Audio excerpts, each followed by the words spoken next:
Harga produk dan barangan dari China yang murah sebenarnya adalah hasil daripada strategi nasional yang kompleks negara itu untuk menjadi kuasa besar pada abad ke-21.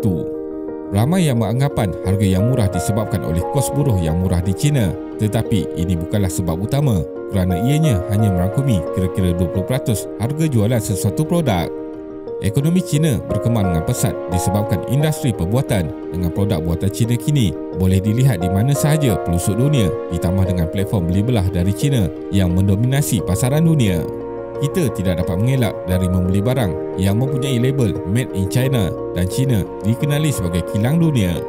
China mempunyai ekosistem perniagaan yang sangat kukuh, disokong dengan populasi rakyatnya berjumlah 1.4 bilion yang kedua terbesar di dunia selepas India. Sejak reformasi ekonomi dengan polisi lebih terbuka bagi pasaran dunia sejak akhir 1970-an, China telah berjaya mengeluarkan lebih 770 juta rakyatnya dari kemiskinan. Jadi dalam video kali ini, kita akan melihat bagaimana China dapat menghasilkan barangan dengan harga murah. Teruskan menonton. Reformasi ekonomi China 1978. Sebelum tahun 1978, sektor swasta boleh dikatakan tidak wujud di China kerana semua aset adalah dikawal oleh pihak kerajaan, dan pada hari ini, sektor swasta di China menyumbang sehingga 70% dari KDNK tahunan. Reformasi ekonomi China dan open door policy oleh Deng Xiaoping pada tahun 1978 telah membuka peluang bagi perusahaan di China untuk bersaing di pasaran global. Polisi ini juga membolehkan modernisasi dalam ekonomi, menggalakkan perdagangan asing serta pelaburan asing untuk masuk, dan antara syarikat multinasional yang awal membuka cawangan di China ialah Panasonic Corporation pada 1978 dan Coca-Cola pada tahun 1979. Pelaburan asing yang banyak membolehkan pembinaan kilang-kilang dengan menggunakan kelebihan tenaga kerja yang ramai di China.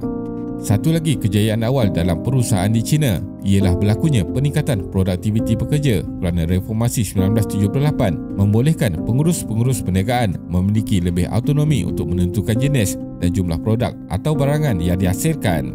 Pemilik perniagaan boleh mengurus dan membuat rundingan dengan rakan dagangan di luar negara, dan pihak kerajaan sangat menggalakkan aktiviti ekspor. Open door policy juga membolehkan kemasukan teknologi baru, dan sejak dari awal, para pemimpin China mengutamakan pemindahan teknologi dari luar untuk membangunkan pelbagai industri. Ketika ini, kerajaan China menggalakkan kerjasama dengan pembekal teknologi utama dari Barat dan Jepun, serta menggalakkan para saintis dan jurutera untuk datang dan berkongsi maklumat, malah membina institut penyelidikan sebagai pusat untuk mengkaji dan mendalami hasil-hasil penyelidikan dari seluruh dunia. Malah puluhan ribu pelajar dan saintis mula dihantar ke luar negara dalam usaha untuk membangunkan sendiri bidang sains dan teknologi pada akhir 1970-an. Menjelang 2017, 5.2 juta pelajar telah dihantar ke luar negara dan seramai 3.1 juta telah pulang untuk berkhidmat dan menjadi penyumbang penting kemajuan dalam sektor sains dan teknologi negara China. Kini, China sudah bergerak dari industri pembuatan berteknologi rendah dan sederhana kepada perusahaan dan pembuatan berteknologi tinggi. Malah, misi Made in China 2025 menyasarkan 10 sektor high-tech untuk menjadi negara pembuatan bagi sektor seperti robotik, IT, tenaga hijau, angkasa lepas, peralatan perubatan dan lain-lain. Hasil keluaran sektor pembuatan di peringkat global. Industri pembuatan menjana 17% daripada KDNK di peringkat global, dan 10 negara utama dalam industri ini adalah merupakan pemain ekonomi terbesar dunia.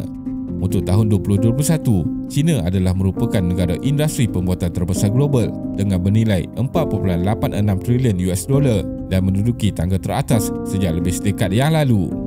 Amerika Syarikat menduduki tangga kedua dengan nilai kira-kira separuh dari industri pembuatan China, iaitu 2.49 trilion US dollar.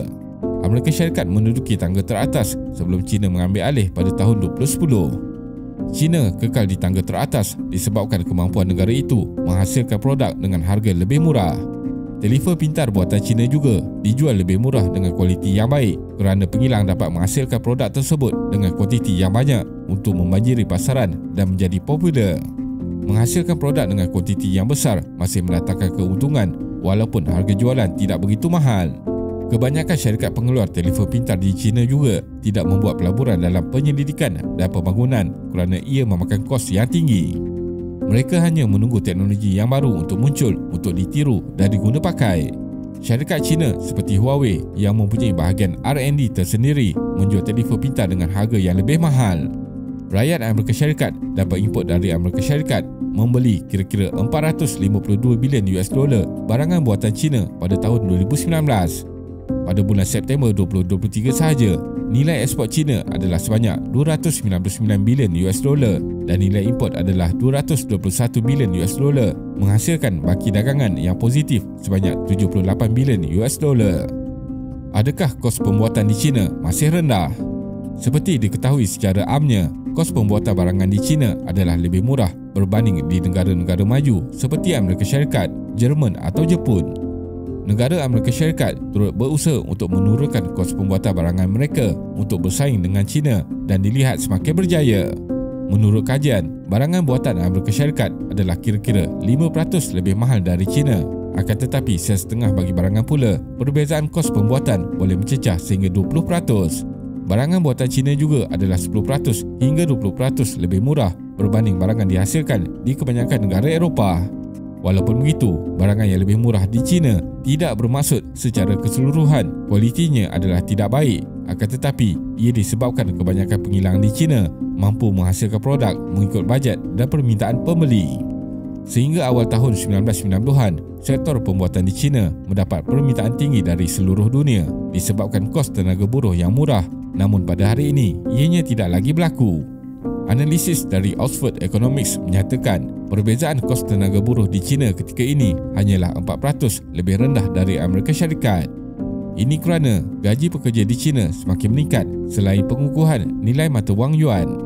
Ini bermaksud barangan dihasilkan di China tidak lagi menjamin harga yang murah dan setengah pengilang telah memindahkan perniagaan mereka ke negara yang sedang membangun seperti Sri Lanka yang mempunyai kadar bayaran pekerja kilang sebanyak 1.1 US dollar sejam berbanding 6.5 US dollar sejam di China. Negara Indonesia ketika ini juga mendapat manfaat dengan dapat menarik pelbagai syarikat multinasional kerana kos tenaga kerja antara yang paling rendah di Asia. Boleh dikatakan sektor pembuatan di China sedang bergelut untuk mengekalkan harga barangan yang murah seperti sebelum ini. Pengimport utama barangan buatan China turut merungut kerana berlakunya kenaikan harga barang buatan China yang tidak lagi sama seperti 10 hingga 15 tahun yang lepas. Kesimpulannya, barangan buatan China sudah lama dianggap mempunyai kualiti yang rendah dan mudah rosak. Malah pengilang di China dikatakan dapat meniru apa jenis produk yang dipesan oleh pembeli. Akan tetapi ketika ini, dengan pengalaman yang banyak dalam industri pembuatan berskala besar, China sudah dapat memenuhi permintaan pembeli dari serata dunia untuk menghasilkan barangan berkualiti tinggi. Malah terdapat jenama premium yang terkenal di dunia sekarang ini adalah buatan China. Sebagai contoh, 95% iPhone, AirPods, Max dan iPads dihasilkan dari kilang-kilang di China. Terima kasih kerana menonton dan jangan lupa subscribe. Jumpa lagi.